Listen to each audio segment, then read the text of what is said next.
morning everyone, I am Yauhan Emokoto and our topic for today is user-defined functions and methods.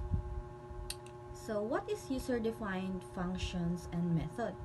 A function is a self-contained block of code that can be called from other parts of the program to perform a specific task.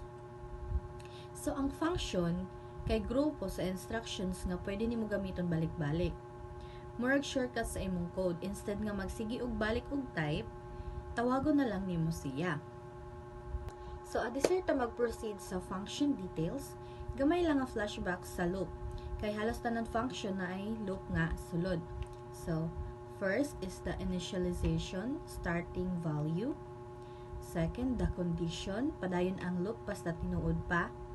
And then update, para mulihok ang loop variable like I, or increment. So, naay types of functions. The built-in functions, predefined functions provided by the programming language. So, for example, sa Python is max, opening close parenthesis, the mean, opening close parenthesis, and sm, opening close parenthesis. And then sa Java naman is, natay example nga alert, open and close parenthesis, and then char at, and then length. So, to. And then, the second is the user-defined functions. Functions created by the programmer to address a specific needs. So, ang user-defined is, isa siya ka function nga gihimo sa kanang mga programmer. Aron, kanang mabuhat ang kanang specific nga buhatonon. So, imbes nga mo gamit lang siya og kanang built-in nga function sa programming language, maghimo siya or makahimo siya kaugalingon nga function aron mas organize o so para mabalik-balik ang imong gihimo nga code. So, structure of a user-defined functions. First is a function typically consists of return type, the type of value the function returns. So, ang return type is sa kaklase nga value iyang ibalik. For example is int or void if no value is returned. And then, second is function name, the unique name identifying the function. So, function name is ang pangalan sa imong function. And then, the parameters, variables that accept input values when the function is called, optional. So, parameters, input nga pwede nimo ipasa. And then, body, the code that defines what the function does. So, the body is kung asa buhaton ang trabaho. And then, return statement, the value the function sends back to the caller. So, ang return statement is ang resulta nga ibalik kung naa. So, I'll give you the syntax comparison of Python and Java. So, in Python, magbutang taog def, and then greet, kanang imong tawagon unya, and then sulod sa parenthesis, magbutang taog name. And then, don't forget the colon. And then, sa ubos is mag-print na ta. And then, sa sulod, sa close and open parenthesis is hello. And then, i-add dayon na to ang variable nga name. So, ang tawag anang pag-add sa variable is concatenate. So, mauni siya.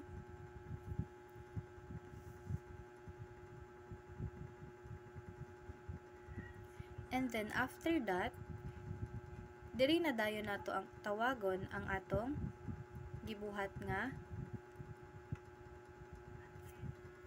variable ganina. So, ang greet. And then, kung i-run nato, ang mogawas is hello Yauhan. So, mao ni siya ang sa Python. So, sa Python is nag-add kog example dire na ay def, and then add, and then sa sulod sa parenthesis is ang A and B. Tapos return A plus B. And then print, add, sulod sa parenthesis. And then sa sulod po sa parenthesis is napo isa ka parenthesis which is ang 3 and 5. So ang mahitaboing ani ang a nga value nimo sa variable nga a ug ang value nimo sa b nga variable is ma-add siya which is ang mogawas is 8. So you can try it on your own para mas makabalog yun mo mismo kung unsaon gyud siya. So, sa Python is, ang gamiton lang ang def. Simple ra siya. Wala siya return type nga kinahanglan is specify.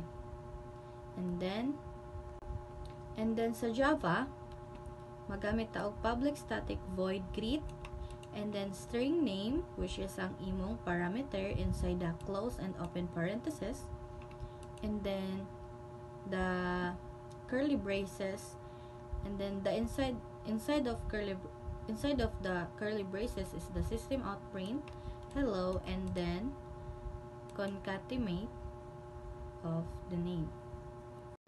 So kay wala man nahuman ang atong example, ipakita nako sa inyo kung unsa ang dugtong ing ana. So naarang atong continuation sa example ganina. So sa Java, all code must be inside a class. So ang name sa atong class is main. Ang class is like a container or blueprint sa imong program. So atong gitawag nga main ang atong class, which is standard kung simple ra nga program. So kini nga line nag-ingon nga nagsugod ta og usa ka class nga gitawag og main. Mo ni ang main container sa tanan code sa sulod.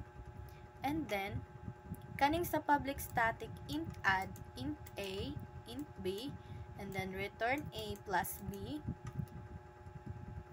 mao ni siya nga part ang user-defined method. Meaning, ato gini siyang gihimo. And then, the method name is add. Tapos, nag-take taog duha ka numbers, which is ang int a ug int b as input. So, inside the method, i-add ang a ug b, and then, sa returns is ang result. In short, musulod ang duha ka numbers, i-add sila, then mogawas ang answer. Kini nga method, useful kung gusto nako i-reuse ang logic. So, example, kung daghan ka gusto i-add, dili na kinahanglan nga i-type nimo permi ang code. So, tawgon na lang nato ang method. And then, kaning sa public static void main string args is, diri ang entry point sa imong Java program. So, every Java program starts execution from the main method. So, mao ni siya ang atong main method. Kung imo nang i-run ang program, diri magsugod og dagan ang code. So, sulod aning main method. And then, kaning sa int x is equal to 5, int y is equal to 7. So, nag-declare ta og two variables x and y. So, both are int type, which is integer or whole number. So, gi-assign nato og values nga 5 ug 7 ang duha ka variable nga x and y. Mo ni atong i-add gamit ang method nga atong gihimo sa taas. So, kaning int result equals add, and then open and close parenthesis x and y ang sulod.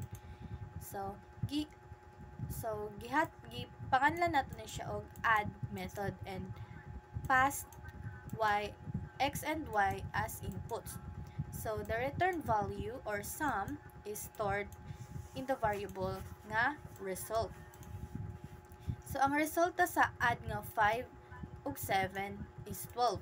And then, ang kaning 12 is masulod siya sa variable nga result. So, nag-call ta sa method nga add. So, gipasa nato ang x ug y, unya ang resulta gibutang nato sa variable nga result. And then, kanin namang system out print line, and then close, I open parenthesis, quotation, the sum is, and then plus result is, this prints the message and the value of result to the screen. So, the sum is a string. Plus result is concatenation. It is concatenation. It adds the number to the message. So, gipagawas na to sa screen ang result gamit ang print line. So makita na to ang final output sa terminal or sa console. So ang final output is the sum is 12. So sa Java is strict siya gamay kay kailangan i-declare tanan, access modifier, return type ug parameters. So ang common mistakes ra gyud sa kaning user defined is kanang makalimot og return.